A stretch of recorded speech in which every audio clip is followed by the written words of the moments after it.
Hola, buenas noches. Mi nombre es Ana María Martins Roque. Soy alumna de la Universidad Virtual de Quilmes. En esta ocasión estamos presentando un video, un trabajo práctico de la materia Introducción a la Economía. Este es un trabajo grupal con 3 consignas que nos demanda el profesor Hernán Bernstein. Y hemos hecho una separación de cada uno de los temas entre 4 compañeras. En mi caso en particular me voy a desarrollar el punto 1, donde habla de las políticas de acuerdo entre el Estado nacional y las empresas privadas. Buenas noches, mi nombre es Maribel Vázquez, soy alumna de la Universidad de Quilmes y en esta oportunidad voy a estar desarrollando una parte del trabajo práctico de Introducción a la Economía.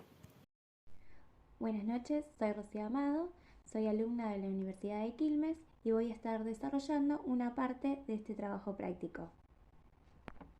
Hola, soy Tamara Amado, soy alumna de la UNCI y voy a estar desarrollando una parte del trabajo práctico.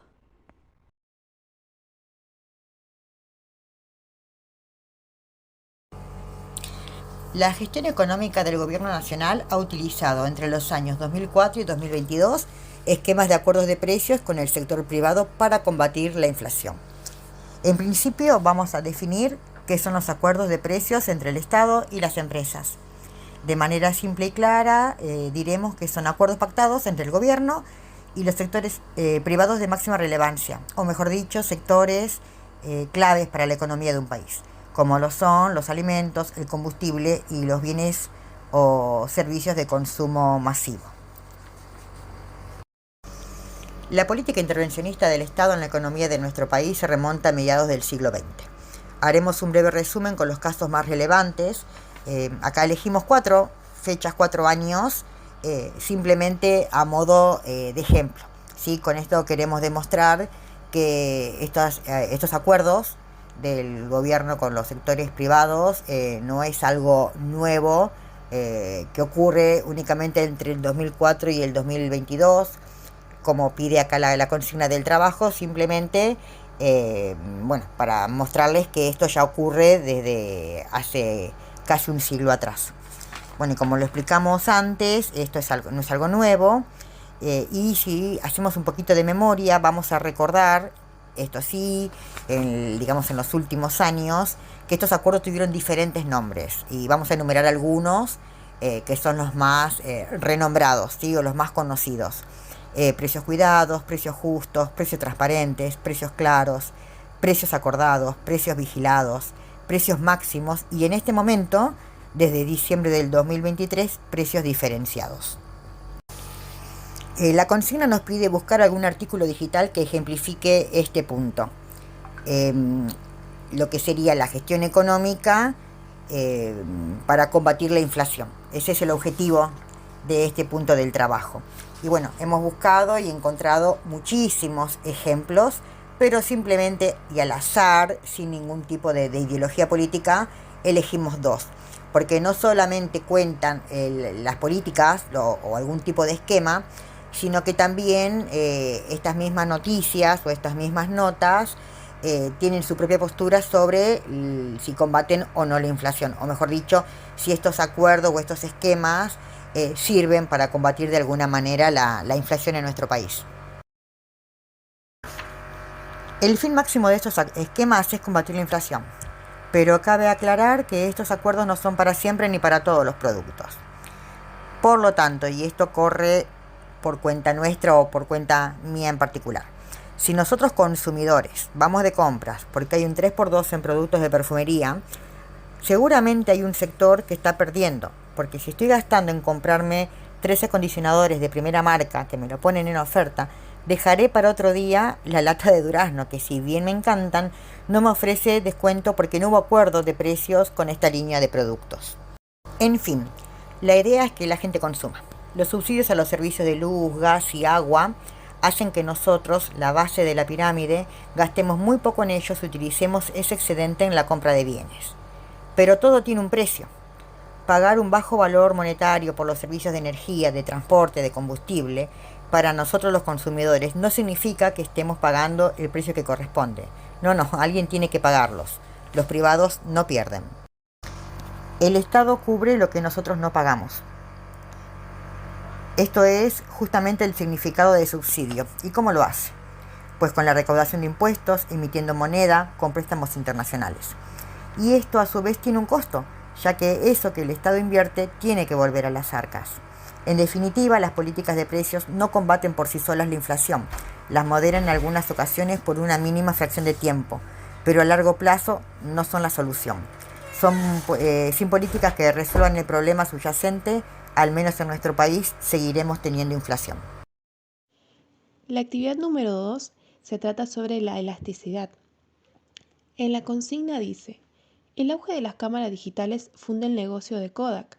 El descenso de los precios de las cámaras digitales en los últimos 2 años provocó un descenso del 40% en la facturación de carretes para cámaras convencionales. La pregunta es: ¿cuál es la elasticidad cruzada de la demanda de carretes respecto del precio de las cámaras digitales? ¿Qué tipo de bienes son? Para desarrollar esta actividad, primero vamos a partir sobre el concepto de elasticidad. La elasticidad es un concepto económico que mide la sensibilidad o la respuesta de una variable ante cambios en otra. La elasticidad de la oferta, de la demanda y la elasticidad cruzada. En la actividad número 2 hace referencia sobre la elasticidad cruzada de esos bienes. La elasticidad cruzada mide cómo la cantidad demandada de un bien cambia en respuesta a una variación en el precio de otro bien, y para obtener el resultado de la elasticidad cruzada de una demanda se puede seguir la fórmula presente en la imagen. Dependiendo del resultado que nosotros vamos a obtener de esa operación, podemos saber de qué tipo de bien estamos hablando. Puede ser un bien complementario cuando se está hablando de un bien que depende del otro. Por ejemplo, un teléfono celular va acompañado de un cargador. Entonces eso es un bien complementario. Puede ser bienes independientes. La gran mayoría de pares de bienes que existen en una economía son incluidos en este grupo. Cuando un determinado bien no depende de otro bien. O también pueden ser bienes sustitutos, que por ejemplo sustituye. Un bien viene para sustituir a otro. El ejemplo claro sería la cámara convencional por una cámara digital. Sustituye al otro. En respuesta a la actividad, la elasticidad cruzada de la demanda de carretes respecto del precio de las cámaras digitales es de 1.6. Estos bienes son sustitutos, ya que el resultado dio positivo, y teniendo en cuenta este concepto, al disminuir el valor de las cámaras digitales, aumenta el porcentaje del descenso de facturación de carretes para las cámaras convencionales.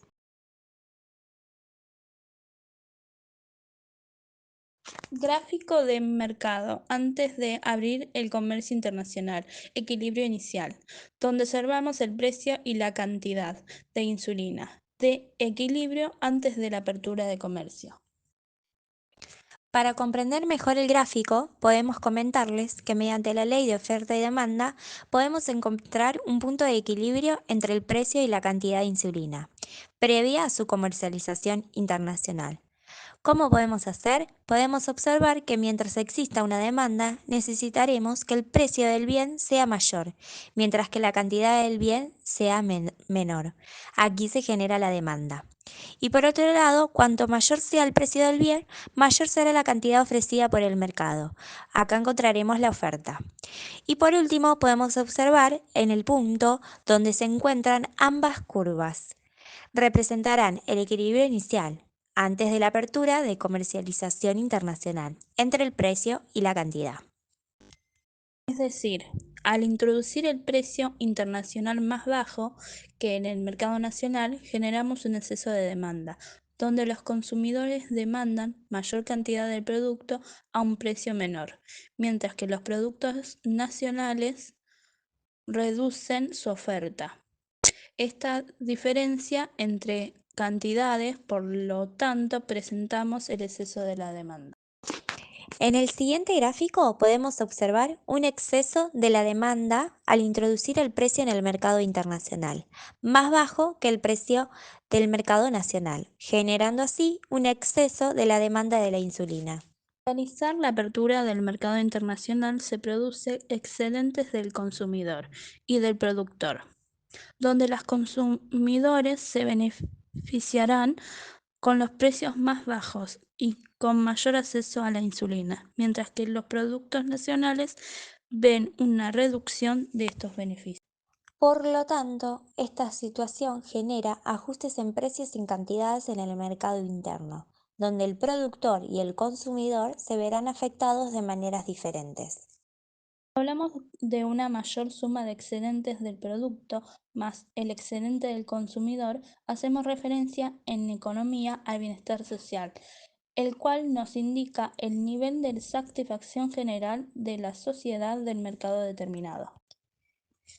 En el gráfico podemos observar que antes de la apertura de la comercialización existe un equilibrio determinado por la oferta y la demanda interna, teniendo un valor específico en el excedente del consumidor y del productor. Mientras que después de la apertura de la comercialización internacional, el precio baja debido a la competencia internacional. El excedente del consumidor aumenta.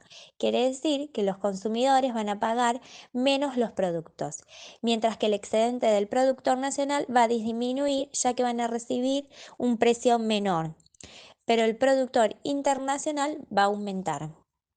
Conclusión, la apertura del mercado es una herramienta poderosa para formar la eficacia económica y mejorar el bienestar de los consumidores.